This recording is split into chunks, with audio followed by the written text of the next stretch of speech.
keyboard on this computer. So thank you everybody for joining us for this webinar. And I just want to quickly introduce Hassan Virji and John Patnam. They're both working with START, which is the Global Change Systems for Analysis and Research and Training. And they'll share their experience over the years working with START. John is now the director of START, and he's in his professional qualification, he's an ecologist. He works with food systems and development.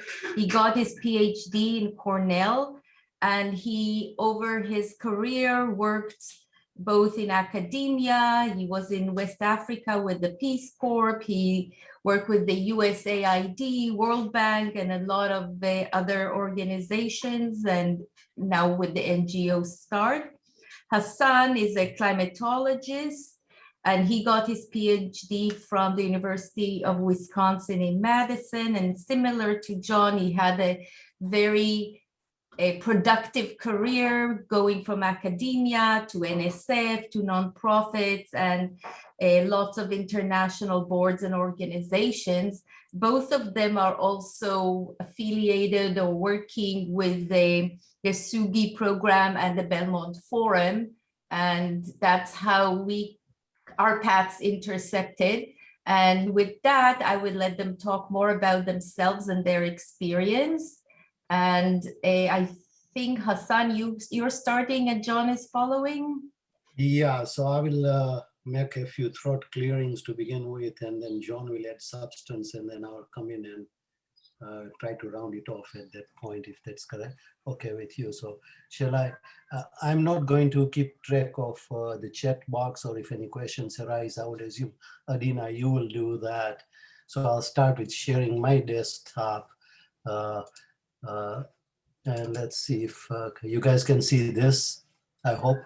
Yes, we can, yeah. Yes, you can. So let's then go into here so I can, oops, wrong thing.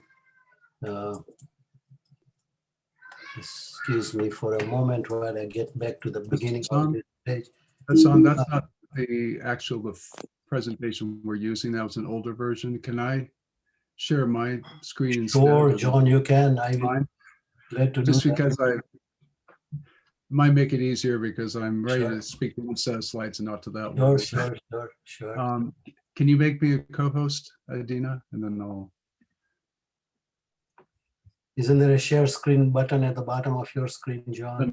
Yeah, you can share, everybody can share their screen, but I can also make you a co-host if you'd like. No, that's fine. I just assumed I had to be. There we go. There we go. Okay, let me. So John, then I will begin, and I will ask you to change slides as necessary. No problem. Yeah. So this is deliberately titled Reflections on Capacity Development in Complex Settings. And the whole purpose is to bring the message back home to you folks who on a daily basis work in very complex settings, particularly in Waste Few and the SUGI programs. And the challenge always has been, how does one really build a consensus and a community that is operating in a productive fashion to deliver the goods? Daniel and Adina and others who were at the initial meeting which started the SUGI programs will remember that one of the first thoughts I'd raised in that meeting was, what is the net return on investment that the funding agencies are making in these projects? Because at the end of the day, one can have all kinds of outputs, a number of graduate students, models, data, some new knowledge produced and papers produced. But at the end of the day, from the point of view of a serious funder or a donor, the question always remains, what is the net return on that investment that we made? I got involved in SUGI, and then over the last several years, I've been chairing the expert committee on assessing impact and innovations that you guys are producing. And so my focus quite a bit has been on what is the return on investment. And even though you all now have the second year report that was produced in January earlier this year, it should have been shared much earlier. Now you are headed towards the end of the project. And so one of the questions that arises, and I've been trying to push the expert group on, even though I've rotated off, is to focus on capacity developed through your work as one of the net returns. And the question is then, how does one really begin to assess that sort of stuff? So our thoughts today are based on reflections related to that. John, can you go on to the next one, please? So if I might distill the challenge that we are setting ourselves today, is perhaps to ask the question, how might capacity to be resilient, not just capacity in general, but capacity to be resilient, be enhanced for all potential actors that might be involved and impacted by changes in the coupled human natural system, and certainly the urban space where you are looking at food, water, energy systems, where issues of supply, consumption, preferences, attitudes, markets, profits, all kinds of other things come into play, that this is where then the issue really rubber meets the road, is to figure out how to build the overall capability to be resilient despite changes. And that's a huge set. And Daniel was one of the first ones to challenge me, saying, what do you mean by all potential actors? And I agree that that is a challenge. So practically, let me revise the challenge to a little more doable kind of a set of questions. One is, how might we focus on developing capacity of all cohorts that are involved in a transdisciplinary process of developing knowledge? So kind of a research-driven effort where you want to inform sustained action based on and informed by the knowledge that is being developed. And secondly, how might strategically such a capacity be prioritized? Because there is always this challenge of what do you do first in order to maximize the return on investment, so that at the end of the day, you have really attacked the biggest pieces of building capabilities. So those are the two questions that I think is a challenge that John and I have set ourselves to talk about a little bit. John, next one, please. And so our aim today really is to very briefly remind ourselves that complex settings and capacity development intersections involve a whole bunch of commonalities that you are very familiar with.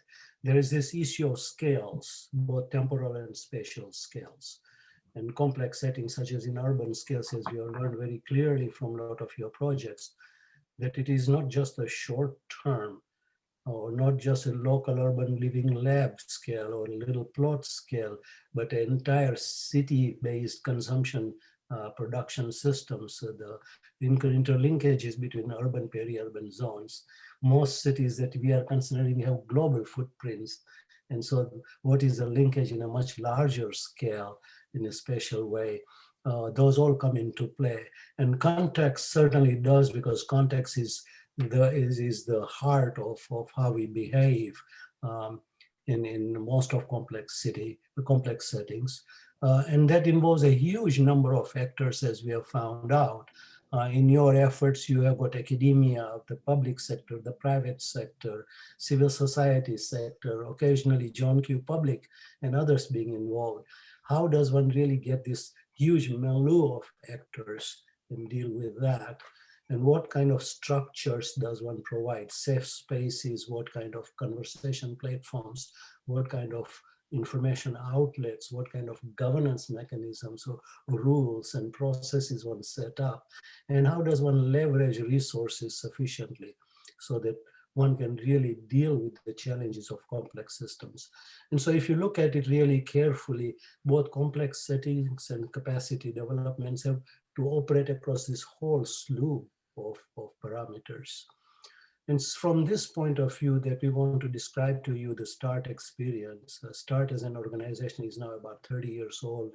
It's an international NGO. It was set up really to do building of capabilities worldwide through development of research, regional research networks and such, and networking and promoting research that is relevant to decision making. Or informing decision making. So there was this issue of how does one really work with effective development of amphibians, the science policy amphibians who can be equally at home in doing science and learning knowledge and developing information and tools, but also then using those to inform policy and development. So we'll talk about the three decades of experience and distillation from that. We'll distill out a few capabilities that seem to be important for fostering our conversation a little further.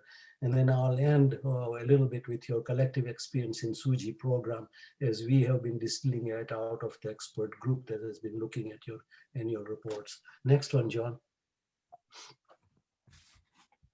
Sorry. I think this is where So John, take it away from there, I guess. Okay. Thanks, Hassan.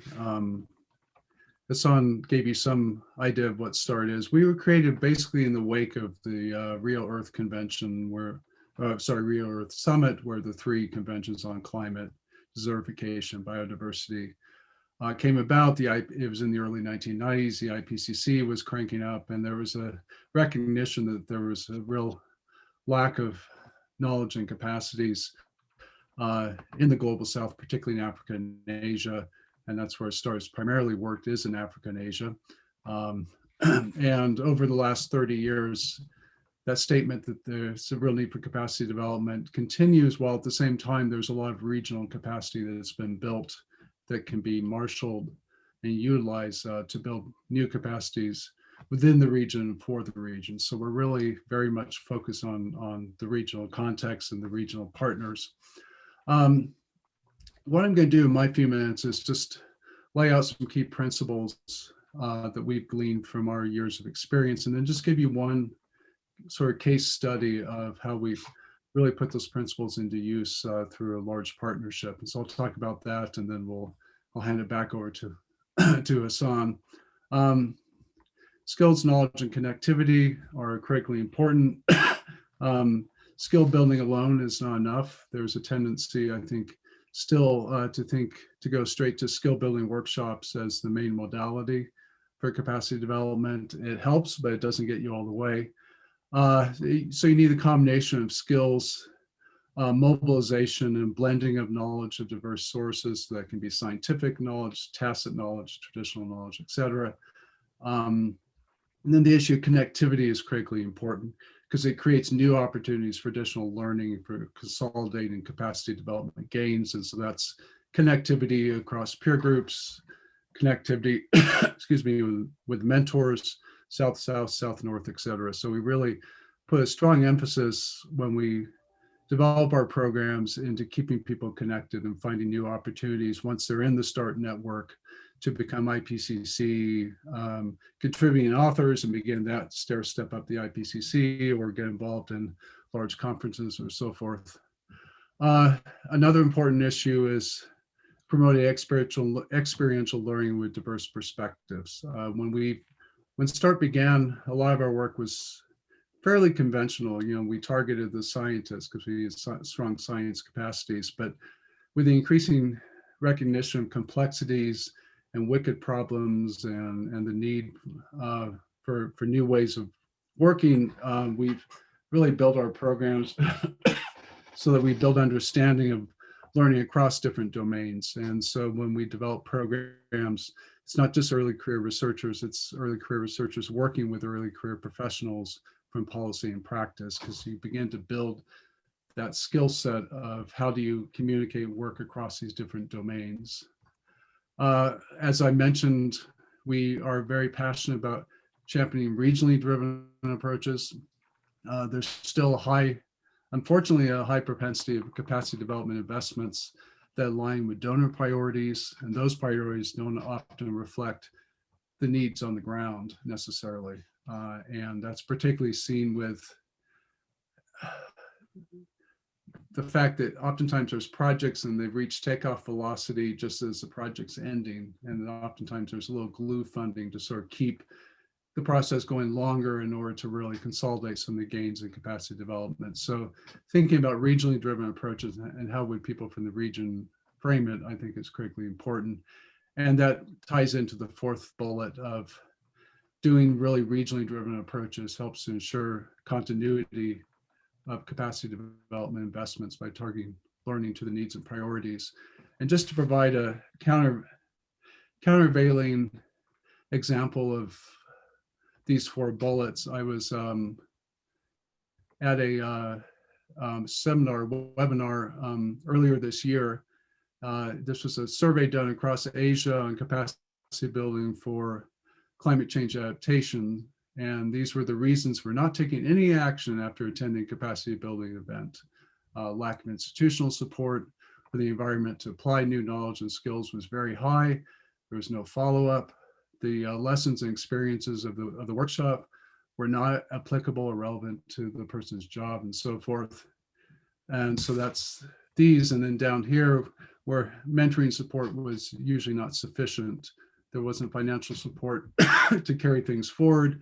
The training programs are not designed with strong post-training support and follow-up and so forth. So I think this figure really encapsulates the fact that we have a lot of work still to do, that we're learning, we're getting better at what we do, but we collectively still have a long ways to go. And so we work through various modalities and approaches. We do blended approaches that combine short courses and workshops with write shops, for example, to increase the ability of young scholars from Africa and Asia to publish. Our fellowships, our learning forums and so forth, we have a strong emphasis on opportunity grants that provides an opportunity for a person who's gone through, say, an advanced institute or a short course to then apply what they've learned back at their home institution, or to use it to further their learning, to build their networks. And so these things are critically important, we think. That it's not just a one-off event, it's sort of this blended approach. We work in, a lot of our work is in that left-hand box, the science society research, the inter and transdisciplinarity, community science, et cetera. That's where most of our work is done. We do some with Earth systems research. We have a long-term program with NASA on building capacity for using Earth observations for research on land use and land cover change and fire and deforestation, that kind of thing. We have a center in Beijing that does a lot of big Earth data work.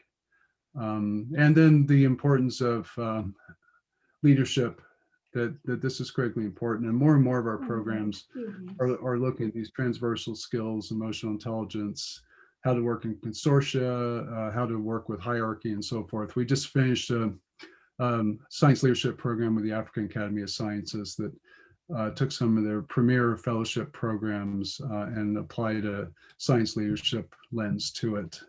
So that's a bit about us. Now I want to talk about one of the recent projects we were involved in, just to underscore some of the points that I made. This was called Fractal Future Resilience for Africa Cities and Lands.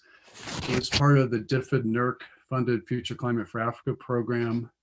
There were 5 core partners. It was led by the University of Cape Town's Climate System Analysis Group, and also with SEI, ICLEI, Red Cross, Red Crescent Climate Center, and START. Then there were a large number actually of local university partners across the 9 cities where we worked, and international partners like the UK Met Service, Berkeley Labs, and so forth. The project looked at the water and energy climate nexus, used a highly transdisciplinary approach of really looking at contextual decision processes and what kinds of diverse actors and knowledge types do we need to bring together so that each of the city's unique issues could be co-defined, climate risks explored, and opportunities for resilience established. So it featured city learning labs. We embedded researchers and early career researchers in city planning departments. There are opportunity grants and so forth. And so I'll be breaking that down a bit more in the next slide. But these were some of the key issues and lessons that we took away from this. The first is targeting the research of what people can actually engage with. The idea was to really push from behind rather than pulling from ahead. You know, climate science tends to come up with the projections and say, okay, this is what's going to happen. Now everyone sort of move towards that new reality. But in fact, we were looking at again, the contextual decision process and exploring what existing science is there, what's useful, and how do we build on that to look at issues of understanding and relevance. And this is critically important in the context of climate change, which is really what this project was looking at. Another issue was establishing transparency and trust. I think any of us who have worked on any kind of complex project knows the importance of that. That building trust and credibility was absolutely fundamental. Creating the kind of relationships in which people could trust one another, and by extension, trust the information that was created through the network. And really being very honest in discussions with how scientific knowledge around climate is generated, and what evidence is used, and what the limits of climate model information is, where it can be used, but really what the limits are. And the foundation of trust and shared purpose was particularly important, and it really paid off when we went into the COVID period. It was near the end of the project, and we had some post-project legacy funds to continue city learning labs and developing climate strategies for cities and so forth. And because of all the work that had been done, we were really able to continue to convene local government officials in these virtual settings. I think that really showed the importance of that investment. The issue of receptivity versus entry points.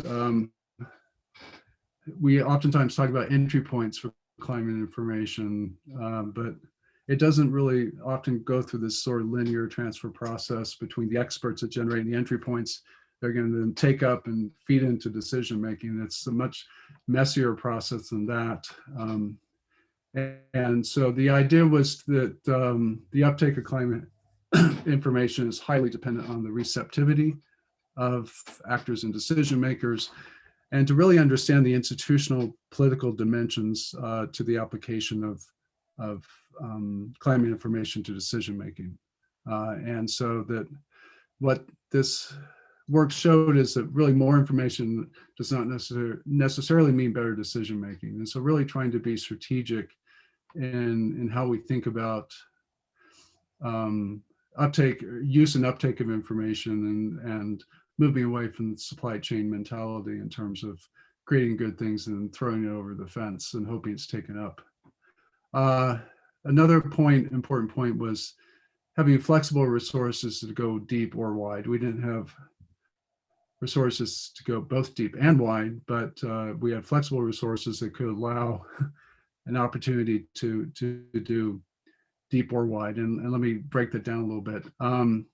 So as we went through the project, we had funds, actually these were funds from USAID that START had that we put into the project, recognizing that as you go through a project, you go through a learning process and you see, okay, here's an opportunity where we can plug a little bit of money in and people can really use it most effectively. And so we provided resources to delve deeper into priorities that emerge from the multi-stakeholder processes, and to go beyond discussions into action. And one example was from Lusaka in Zambia, where they were having discussions around water, sanitation, and flooding. We provided a grant to take it to the next level in terms of moving from discussions into, okay, what are we going to do about it? And actually, as a result of this grant, they were able to work with the city of Lusaka to develop a plan for dealing with the issue of water and sanitation. And this was in informal settlements that are susceptible to flooding.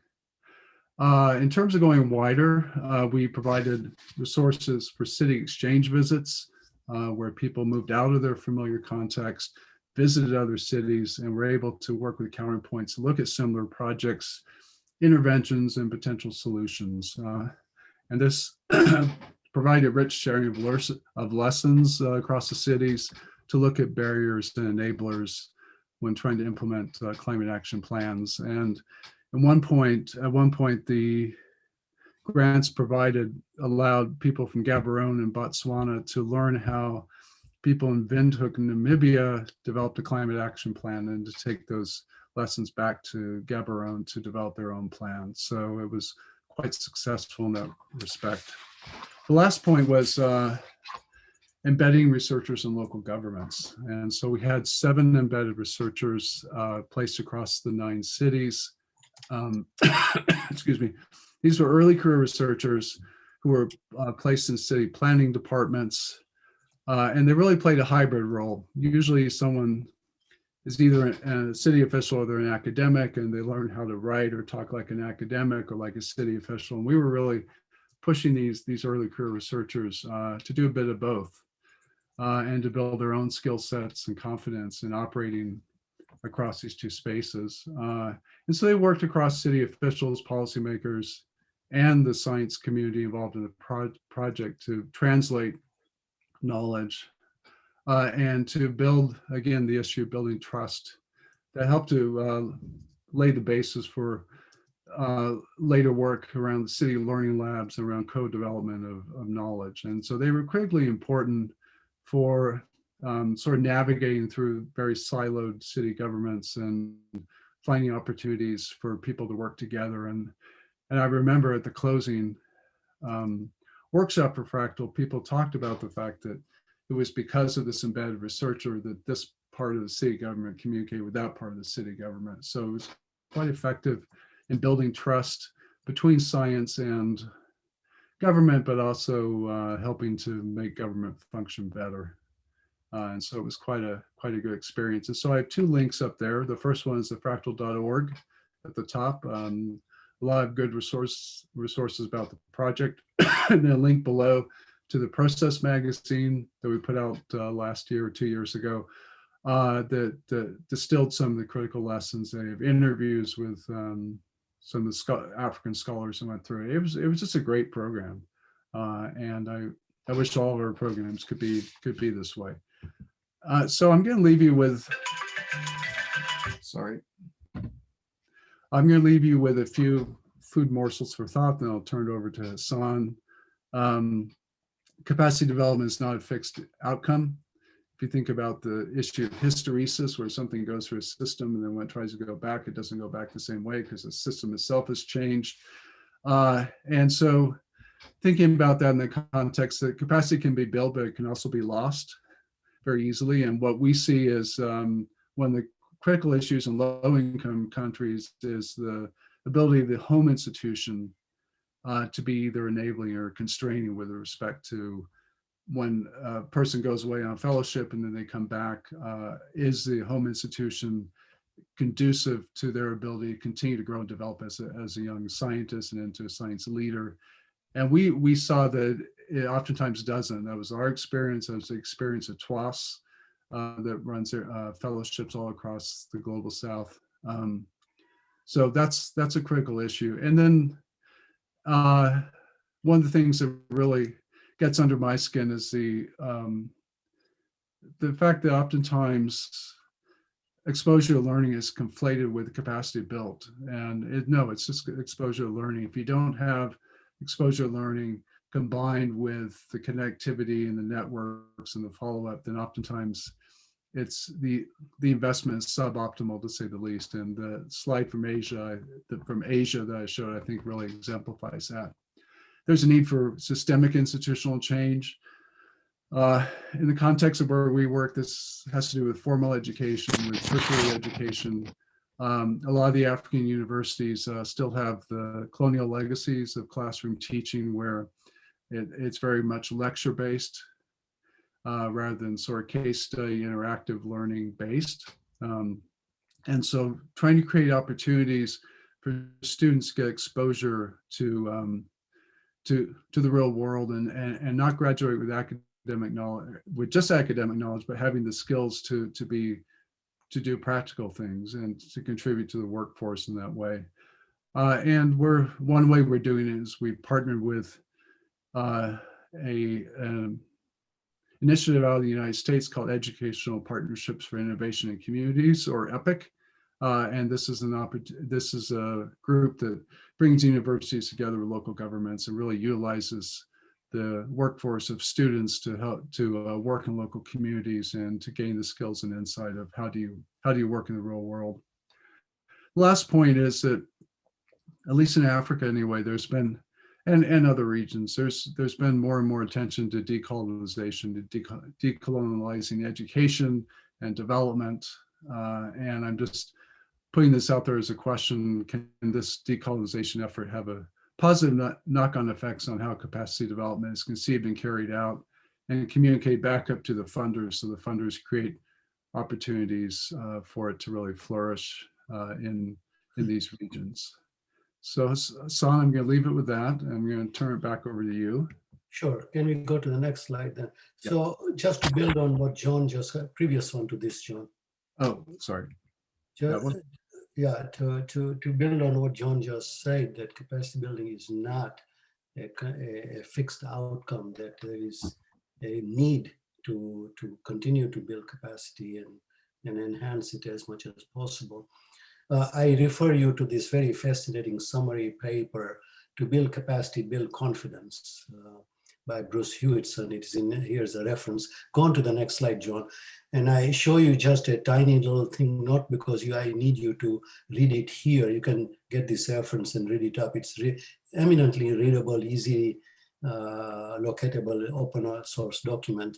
If you can't get it, let us know, John, or I'll send you a copy. Part of the reason why I put this out is that there is this end piece in this paper related to how do you continue to evolve capacity development and embed it in a contextual form, as John was pointing out, where there is a return on investment that is palpable and measurable. And how does one do that through any kind of mentorship program? So that is the end piece. But part of the reason for showing this is also that John Pejam is acknowledged here as having contributed to thinking in this paper. And so this is consistent with what John was saying. John, go on to the next slide, please. So what I want to do is to bring us back in a way. If you were expecting to hear from John or I solutions to building capacity with the waste fuel in a sustained manner, you should be disappointed, because that is not what we are offering. What we want to offer you is even more concerns and questions. And during my work with ECIID and in SUGI and looking at the annual reports, including of waste fuel, I've learned quite a lot about how capacity development has become a huge challenge, particularly exacerbated by COVID and the disparities of communications it brought forth, so that people could not meet in person to do things. And so I will quote from Daniel, who happily is still here with us in a moment, because he summarized out of all the things that I got out of the annual reports and others, he summarized several points that were so pertinent to the challenges of capacity building that I feel are across the board in all the SUGI projects. And if one want to really think in terms of your final reports coming up, in which you want to emphasize the net return on investment that was made into you, then capacity built and developed, and the need for continuing that has got to be a fairly large feature of that annual report that you'll be reporting. That is a nugget outcome, I think, out of the SUGI project that needs to be emphasized. So go on to the next slide, John. So before I show that, yeah, this is what Daniel pointed out to me in a very nice email. So I literally created this slide pointing out the same points, that there is this issue of immense amount of time and energy required to be invested in building the capabilities in a cohort so that they can operate together. That capacity, that cohesive capacity built into the systems level so that people can operate together and continue to operate post the funding period, requires an immense amount of time and energy. And that can only be possible if one personally makes a commitment to it and is flexible and has patience and diplomacy to encourage that. So somewhere in the program, there's got to be leadership or a shared leadership that enables that to happen. Unfortunately, it seems to me that in SUGI projects, capacity building was very much count the number of graduate students involved, etc., and things like that. And that is really insufficient, and much more needs to be done. Daniel pointed out to us that that a lot of people who are used to operating alone in any kind of a bench research kind of a project, find it difficult to interact and collaborate because that requires making adjustments and quite often trade-offs. And so how does one structure and frame a process up front to manage all the expectations, to get all the rules and regulations and still foster a common community working group is a challenge. And so Daniel opted and his group opted for a much broader group, which is very nice that they've been able to cohesively build a group.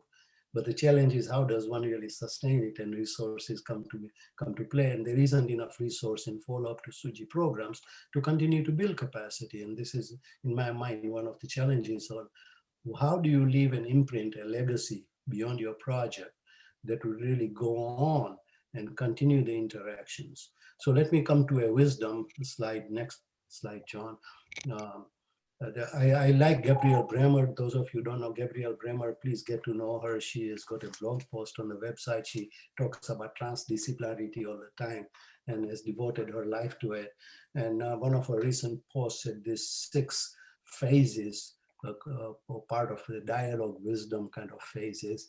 And if you look at each one of those, then each one of those should have an echo back to what John was saying and what you saw in Daniel's slide, but also are the issues related to building capabilities and capacities. You got to know each other in any large group.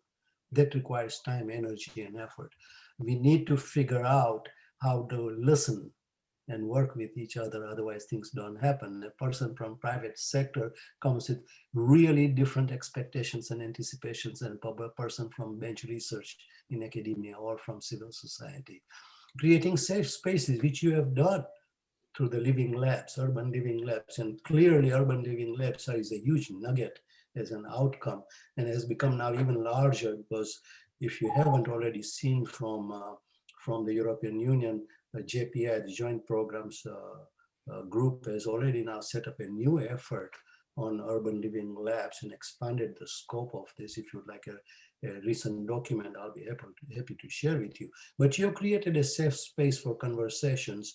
I was just interacting on chat box with Esther, and Esther runs a UUL in Sao Paulo.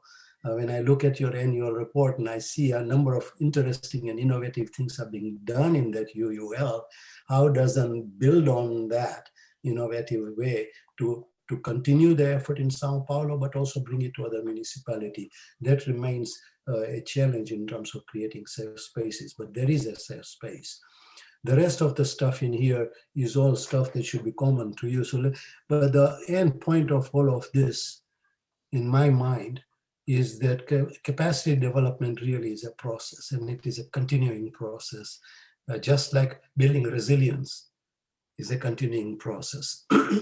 And going back to John, capacity building is not constant. So I want to share with you a diagram from Engstrom, from Elmquist, which from left to right on the x-axis shows time from current to sometimes in future, where you want to go from a low sustainability state to a higher level sustainability state. You can build a pathway, as is being shown here, along which resilience or capacity changes with time, and you're constantly working at it in order to get to a higher sustainability level. Quite often our path due to constraints of different kind is not optimal, but things like COVID enforce upon us new conditions which allow us to get to a higher sustainability, provided we make investment in it, not in this form as is being shown, but by constraining our resilience that allows some innovative thinking to happen so that one can go to a higher level of resilience. I like this diagram very much because it shows that it is a process that one continuously works with. And building resilience and building capabilities, capacity related to that has got to be a continuous process as a part of our collective culture. And I hope that in your urban living lab thinking and in Waste UUL and the rest of the SUGI family, that we begin to think about this longer term process, because the return on investment cannot be determined when the projects end. Quite often the return on investment is really determined a decade or more after the process is over. So building capacity does not end. And those of you who are in academia know that you are in the mill building capabilities and capacities. But building capacities of stakeholders in a complex environment requires an immense amount of more work than we are at the current moment able to resource and fund. So that is continuing to be an issue. So I want to leave this conversation here with you and invite your thoughts and comments and questions about the kind of things that I shared earlier, including Daniel's slide pointing out the experience directly from your own project in terms of immense amount of time involved. Bruce Hewitt's paper on building confidence talks about how to come back over and over again and to resource something like this. I would like to hear from you how you might consider leveraging resources beyond waste-free project and continue to build that capability. So thank you for listening to John and I. Thank you, Hassan and John. This is very enlightening and challenging. And I will open it to whoever wants to ask questions. Maybe while people are thinking, I'll start with my question, which is something that seems to be, the way I see it, kind of a major challenge in our project and in other projects, is the transferability from one case study to another. The context, the scale, what we're doing in each one of these urban learning lab is very, very different. And what works in Brazil, in Sao Paulo, how relevant is it to Cape Town, South Africa? So how do we actually add these pieces to bring it to a more transferable common knowledge in the process? And I think while we learned a lot in each case study, and I feel made progress within the context of each ULL, what is it that we can do to kind of cross and transfer the knowledge between ULLs and between case studies? If you have any suggestions or experiences with that, that will be very interesting to hear. John, you want to pick on it or you want me to start first? Just a thought that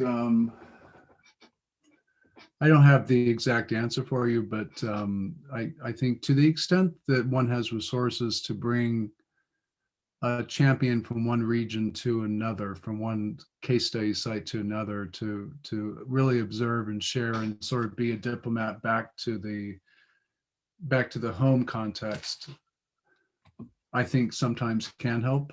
And so that would be one suggestion, that the sort of peer-to-peer learning, people are hungry to get knowledge from other regions and other countries and try to apply it to what they do. So to the extent that rather than just having Brazilians at event in Sao Paulo and just having South Africans at event in Cape Town, can you bring some over from each so that people can share their own reflections and ideas and bring them back to their own context?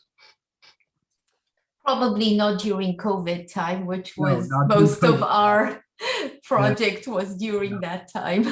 Totally agree. Yeah. No, Well, one of the things that COVID brought home to me, and I think to many others, is that our traditional way of thinking of and looking at it really from the SUJI project's perspective, that food, water, and energy provisioning, both from the supply point of view, consumption and production point of view, has begun to change, in the sense that even though there is a global supply of supply chain, global consumption chain, and things like that. I mean, everybody these days seems to eat the same kind of cereal. I used to live in Japan a year ago, and I need blueberries. When I asked the local store to give me blueberries, the manager very nicely smiled and apologized because I didn't have fresh blueberries. And I said, oh, I love fresh blueberries. Next week, when I walked into it, he, by God, took me to the aisle to show me fresh blueberries. I'm living in Hiroshima. Those fresh blueberries were were packaged in Oregon, USA. The supply chain, huge. the fingerprint even huge, because it's not just Oregon, it is the people who pick the strawberries, and grow them, etc. So when one looks at the footprint of the supply chain, it's very huge. And I think what COVID did was to emphasize the need for local sources of production consumption. Maybe in the urban, peri-urban boundaries versus far afoot. And whether we'll be able to sustain that effort of local supply chains, local production and consumption is not clear. And that is one lesson, I think, out of the UULs in the SUGI project. It's perhaps worth examining in whether there is this possibility of a cultural shift that allows local production and consumption systems to apply. And that is one lesson that could be ported from different UULs into other regions itself, from my point of view. It may be that once things relax, everybody will go back to the way things are. But I just moved recently back to Washington, DC from Atlanta, and Atlanta as a city has now made an investment in an urban food farm, urban food forest. And I think those kind of things where scaling of UULs into urban food farm, where the communities become involved, not just as a small little my plot, but a much larger deliberate urban facility, whether this vertical growth or a little farm itself, is something that is worth considering in my view. And that is a lesson that is easily portable. There are dangers in that. John would point out that in my hometown, Dar es Salaam city in Tanzania, it's growing very rapidly, a lot of migration. The poor rural people who come into the place don't live in the center of the city. They live in the urban periphery, which is contaminated because people have been dumping trash there for a long time. That is where they grow food because they know how to grow food. But that food is marketed downtown in the market as locally grown produce, therefore inherently organic. Hell no, it is not. And so vulnerability is transported across the city strata in that form. That is the negative part of this kind of a local production consumption system challenge. So one has to trade off somehow in that. Sorry, Adina, there was a long. No, that was actually a really nice example. So if somebody else wants to ask questions, please unmute yourself. And Daniel, since you have to leave, maybe you can go first. Thank you. And thank you both so much. I feel very privileged to have heard those presentations, actually. There was so much in there to think about and that resonated, from the structural challenges down to day-to-day just issues that we're facing. I just had a, and also Gabriel Banner, I'm a huge fan of, and in fact, we've asked her to come and present to our other research group as well. So yeah, I had a question actually, because a lot, you talk about capacity development, and I guess in the approach that we've taken in Bristol, it's very much about how do we use valuation to enable decision makers to integrate sustainability and health issues into their decision making? How do we have new ways of doing valuation? And so I guess my question's about impact, and you spoke about the critical importance of understanding context and institutions and politics, and I love the expression pracademics, which I'd not come across before. So I just wondered if you could talk a little bit about the links between capacity building, which in REF language, Research Excellence Framework in the UK, can quite often be, in my limited understanding, can quite often be just training people up, particularly early career researchers, et cetera, but there seems to be quite a divide between that as an outcome and kind of real world outcomes in terms of sustainability outcomes per se. I mean, obviously the two are combined over the very long term and at a sort of, a wider systems level, but in terms of the sort of targeted interventions for change, I'm just wondering whether your focus is on the sort of latter, is on that impact space, or is it primarily on capacity building, or is it both? I'll let John handle that right away. Well, it's both, but it's capacity building for, yeah, good question. The the way we approached it was capacity building for impact. And so how do you do the kind, how do you really understand the context, and how do you let the so-called participants sort of drive the process? And so there's a lot of drive of the process of developing in the city learning labs, that a lot of the climate experts sat back and listened rather than talking and driving the conversation. And then I think the flexible funds were critically important as well, that there was, we were at this point, but we were stuck. And so how do you put a small amount of resources to go forward to do something that builds further capacities and understanding? And a lot of the, we use capacity building as sort of a shorthand term, or a term for a lot of things, but it's really sort of about, building dialogue and breaking down communication barriers so that people can do things. One of the interesting things about this project is that DFID and NERC were kind of skeptical about the whole thing at the beginning. They said, this is really weird. We don't usually do this kind of thing. But they sort of sat back and let us do it. And it turned out it was a real exemplar of how to do it right. And they're carrying it forward in some of the work they're doing. And it was really, it was consortia. The Future Climate for Africa was 16 million pounds, I think, program for Africa. Not a single African was involved in the consultation of developing it. There were 3 or 4 big projects across Africa. A lot of the PIs were in the north. In this case, the PI was in the south. And we really sort of inverted how information is communicated. And I think there were some really good lessons that came out of that.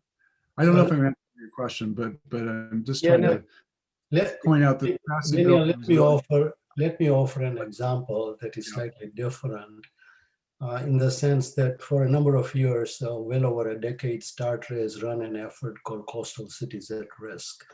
Amongst them, Manila is one of the cities, because the Philippines, as you know, is a supermarket for disasters, whether it's earthquakes, floods, you name it, and it is there, including SARS, COVID, the whole works. Part of the effort there involved, just like you do, in the Metro Manila, which is a configuration of 11 distinct sub-cities, was to look at the overall governance structure of it and the private sector existing within there. One of the key private sectors in there is SM Prime, which is a supermarket, mega market chains store company, SM Prime. It owns 25 mega stores in Philippines and 5 in mainland China. On a daily basis, the number of people going through their super mega malls exceeds 10 million across all of those facilities. So in involving the chairman of SM Prime in conversations led to the thinking that every time there is flooding, his business gets affected, those malls close down. What should we do? Well, the suggestion after many conversations of the UUL types was to, hey, you have got parking lots that are underground. Let's convert them into holding tanks.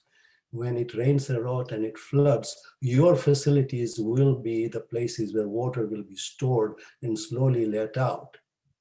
Consequently, your operations will not close because they won't be flooded. Your business will remain open because everybody else is flooded. They will come to your shopping malls to buy things. You will organize at those shopping malls events, public events, to educate people about flooding and things like that at the same time while they are shopping. Give away coupons for food or shoes or whatever else you are selling.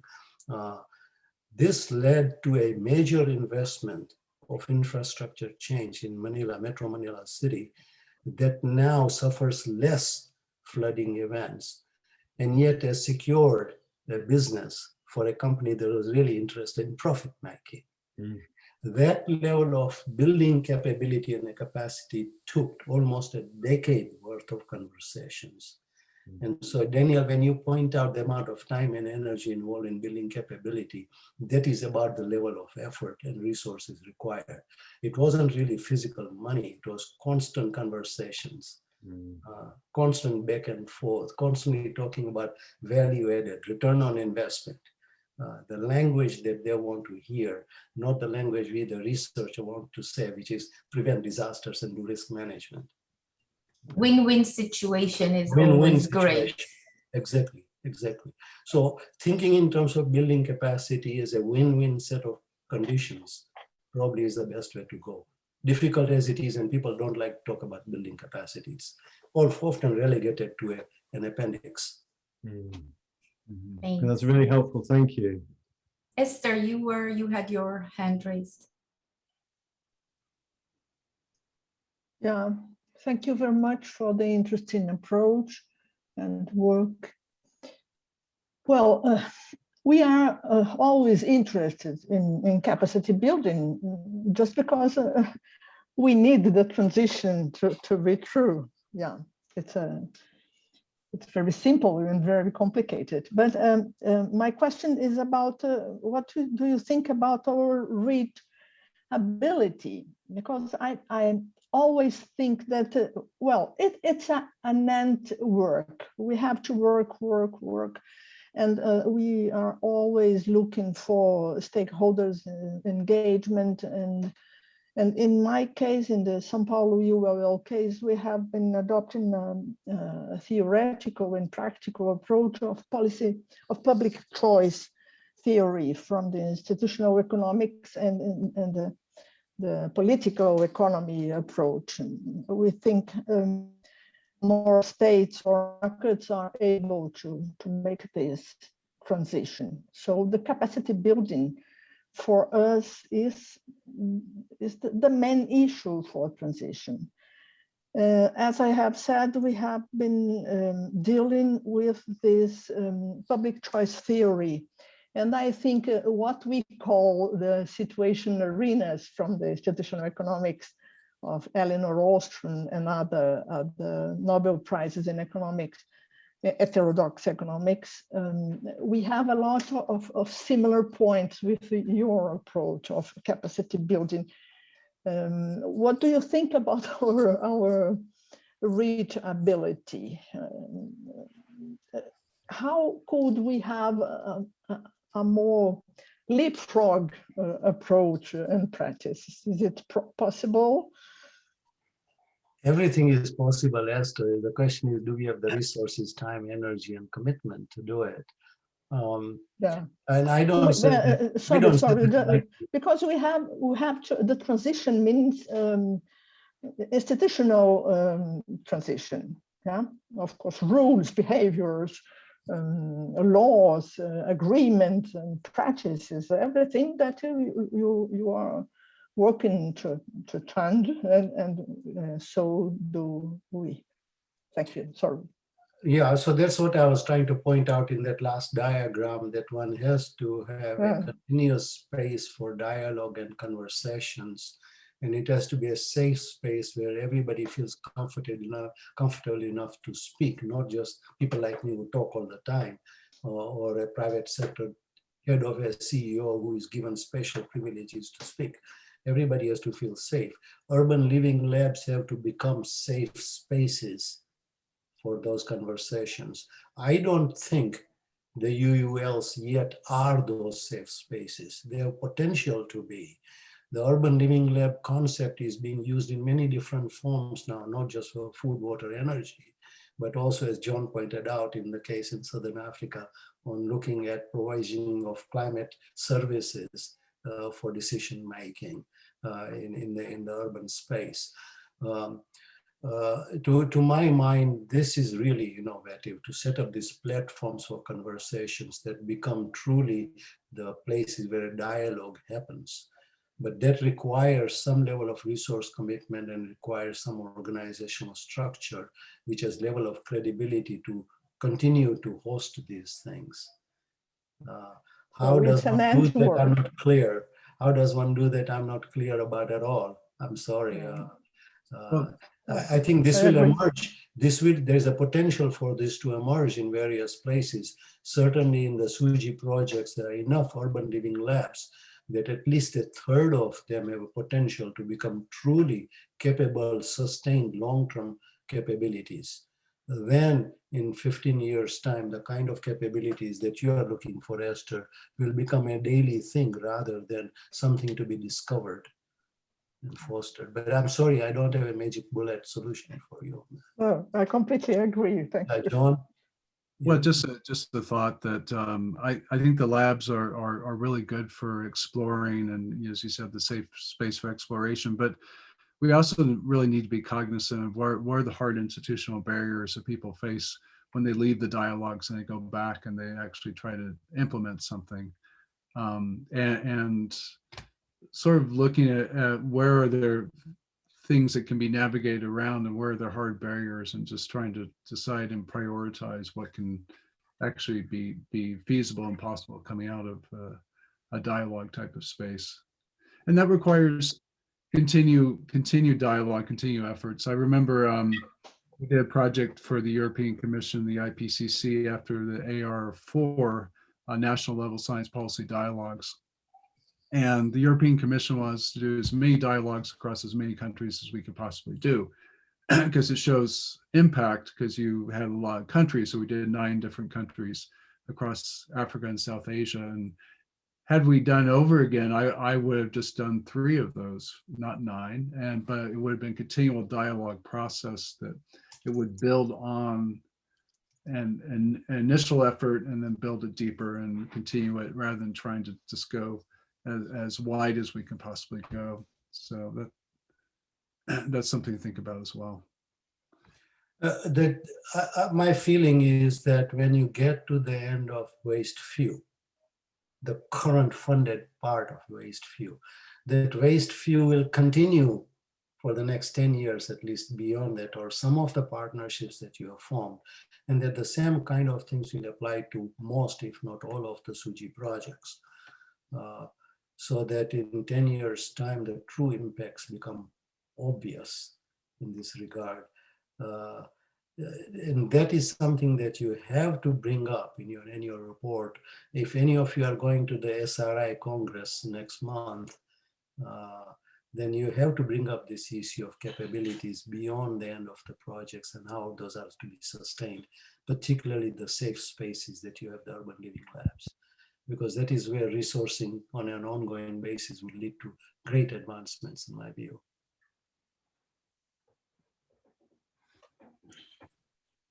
I see several things that are on the chat, and I'm saving a copy of it. So if there's any follow-up, I'll be happy to follow up. Or if any of you would like to continue this conversation by throwing things at John or I will be happy to respond to you. If this was terribly boring, then we are very sorry to have wasted your morning, afternoon. Both, I think, in terms of morning and afternoon, but since we are in Brazil and in the UK and everywhere, it's really nicely distributed. I just wanted to follow up on a few things you mentioned, just based on our project with waste fuel, but also another project I'm involved in, which is Horizon 2020 funded, and we are also aiming to build living labs. And my current impression is, in order to establish something which is long-term, you really need buy-in from local stakeholders who have a permanent presence in the localities.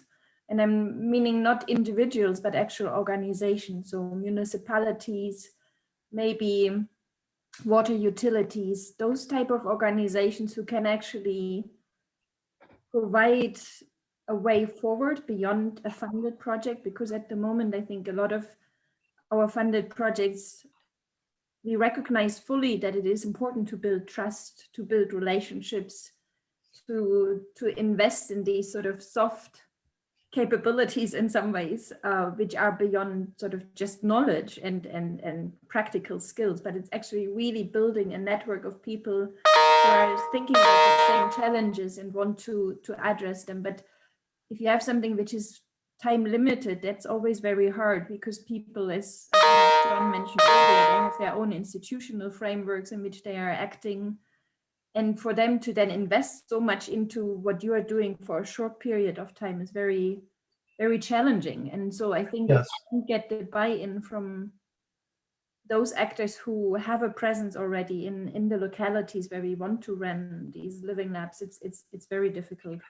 Yeah, I completely agree with you, Jana. Well, one of the things I've been fascinated by is UK's experiment in citizen science for climate, where in different localities, citizens are picked and then they are not preached to, but they are involved in developing positions related to how their life will be impacted if certain parameters were to change, like water resource availability or extreme rainfall or whatever else. And that those are then used to formulate local policies and rules about how to prepare themselves to manage those risks.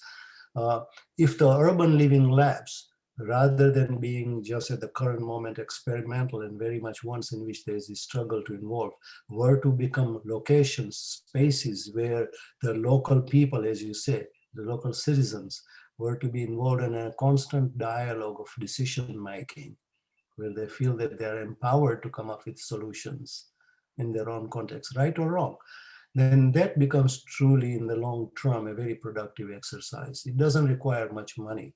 It requires hosting the safe space and deliberately engaging the local citizenry beyond just what we have defined as the actors or the so-called stakeholders in the game. Not just representatives of water resource authority, the electrical authority and so on, but really people on the ground that are being brought in to be educated. Then I think the overall build capacity in a decade could be really substantial and effective. Yeah. It is educated citizenry after all that is really going to make a difference, not you and I just talking about it. Yeah.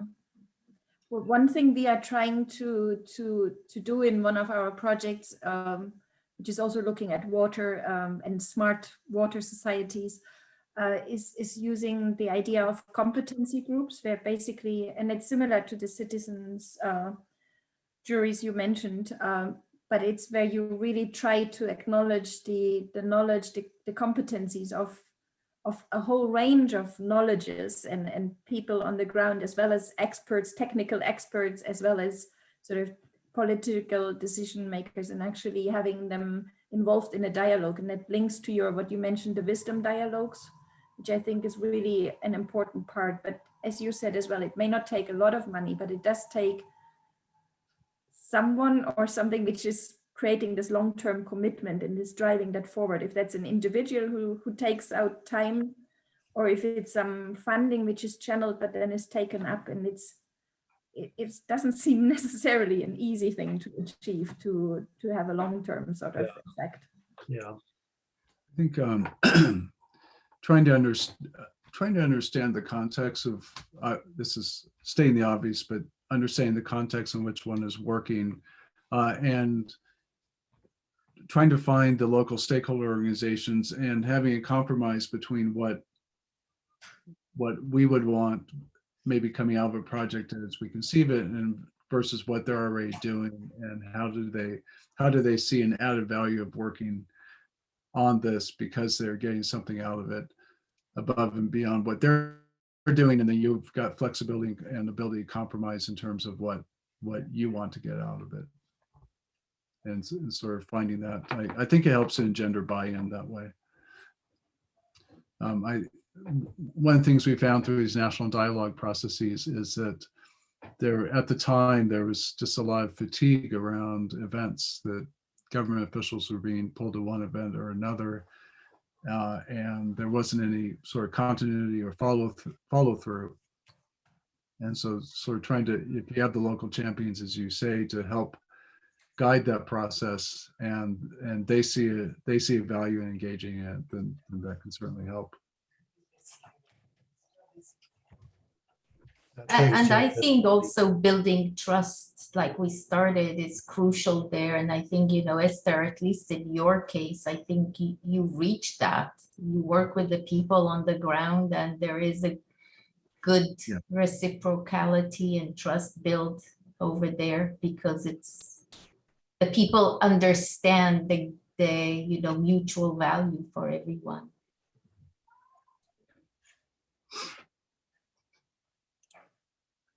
So that's where we are today on this subject. We leave a lot of thoughts for you, no solutions.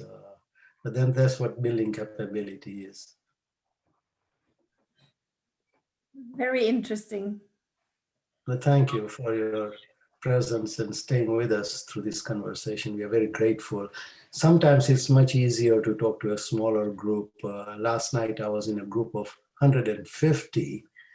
That webinar was total chaos. Because then one was picking only questions from the chat box to begin to answer, and that was not a conversation. So we hope both John and I have raised some thoughts in your head, and I'm looking forward to reading your final report when it comes out. And if you are at the SRI event, then I would look forward to seeing you there also. Yeah, I think some of us will be at SRI, and we even actually started drafting some of the final report, and we were all surprised to see that we actually have some end products more than we realized along the way as we were summarizing things. There's actually, we've been able to do something, which is a good feeling. It's easier to see it at the end of the line than when we're struggling along the way. So I think I'm very happy to hear that, Adina. Make sure that in your final report, there's a section on what capabilities you have built. There's a nugget that is really important. So, and don't hesitate to ask for more money from those funders. that's always easier said than done. I know. Because I the know. funders are from different countries. Actually, once it leaves the Belmont, it becomes each country with their own funding and their own rules. And yes, I know. I very much appreciate the Pandora's box that way. Okay, well, thank you very much. We appreciate your attention to us. And, it's been a real pleasure to talk to you, and look forward to chatting with you, and hope our paths will continue to cross. Thank you. Thank you very much. Thank you. thank you. you both. Thank you. Very Thank you. interesting. Bye-bye. Thanks, Bye. John. Thanks. Bye. Bye, everyone. Bye-bye.